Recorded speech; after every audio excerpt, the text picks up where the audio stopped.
દાહોદ જિલ્લાના લીંબડી ગ્રામ પંચાયત વિસ્તારમાં અતિશય ગંદકીના કારણે લોકોના આરોગ્ય પર ગંભીર ખતરો ઊભો થયો છે.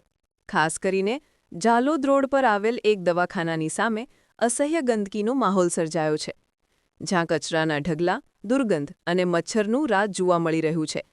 ગામજનોના અનેકવારના રજૂઆતો છતાં આજ દિન સુધી ગ્રામ પંચાયત દ્વારા કોઈ પગલાં લેવામાં આવ્યા નથી. પરિણામે ડેન્ગ્યુ, મલેરિયા, ટાઇફોઇડ જેવા જીવલેણ રોગો ફાટી નીકળવાની દહેશત વ્યાપી છે. સ્થાનિક લોકો પ્રશ્ન ઉઠાવી રહ્યા છે કે શું ગ્રામ પંચાયતના તલાટીકમ મંત્રી અને સરપંચ ગંભીર સમસ્યાનો નિકાલ લાવી શકશે? આરોગ્ય તંત્ર અને જિલ્લા પ્રશાસન આ બાબતમાં ક્યારે જાગશે? લીંબડી નગરની હાલત દિવસ પ્રતિદિન બગડતી જાય છે અને જો તાત્કાલિક સફાઈ અભિયાન હાથ ધરવામાં નહીં આવે તો આખું ગામ રોગચાળો ફાટી નીકળવાનો ભય છે. જનતાના આરોગ્ય સાથેનો આ બેદરકારીભર્યો ખેલ હવે વધુ સહન થશે નહીં. મારું નામ મહેશભાઈ. મહેશભાઈ, આ જે ગંદકી છે કેટલા ટાઈમથી તમે જુઓ છો? આ લગભગ 2-3 વર્ષથી જોઉં છું. 2-3 વર્ષથી જુઓ છો? એટલે આ લોકો કેવી રીતે ગંદકી કરે છે? આ લોકો ભરી જાય ફરી અને ફરી પાછા નાખી જાય. અચ્છા, કચરો અહીંયા ભરી જાય અને પાછા નાખી જાય.